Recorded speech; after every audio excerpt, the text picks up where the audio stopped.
Anarantsika ny fandarana amin'ity ariva ity dia ny taranjatolona marisarisa ihany koa amin'izao fotoana izao ny taranjatolona eto Analamanga mitaraina mantsy ny filohan'ny ligina Analamanga fa tsy afaka amin'ny fikarakara fanana izy ireo no ny fisakana ny federasiona azy ireo tsy anatanteraka izay fananana izay mitondra fanazavana ary Andriamatoa manana filohan'ny ligina Analamanga ny taranjatolona.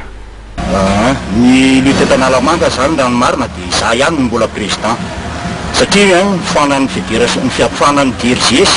ny tamin'ny 2012 le fifidianana izay tokony atao ho filohan'ny ligina Analamanga dia miverina amiko izay lany tamin'ny 2010 ny fitantanana ny ligina Analamanga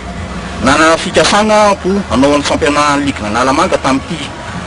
ho atao zany amin'ny 11 izao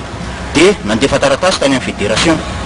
dia novalin'ny fédération fa tsy afaka manao ny championnat ny ligina Analamanga izay nivaliny taratasina alefany avany zany izay milaza fa hoe tsy manana certificat de conformité aho nefa ny mazava ny certificat de conformité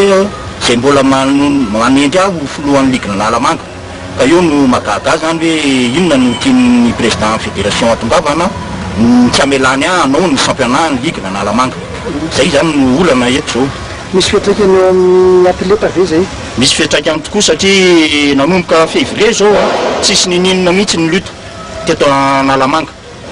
dia izay mikasa zany anatanteraka an'ilay championnat ligina Analamanga nefa ny sakana no azo tsy haiko hoe izay ve no sport. Aizao izy nefa ny fandraisana Analamanga anjara kosa ny fidina tompon-daka Madagasikara.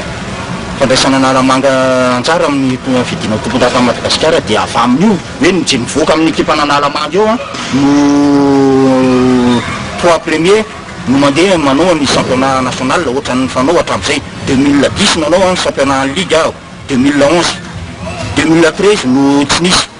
nefa ny lasain'ny fédération zany fa efa navita ny championnat 2013 izy ka eo no magaga hoe misy taratasy mazava ve milaza fa vita marina artaizany natao le championnat Madagasikara 2013.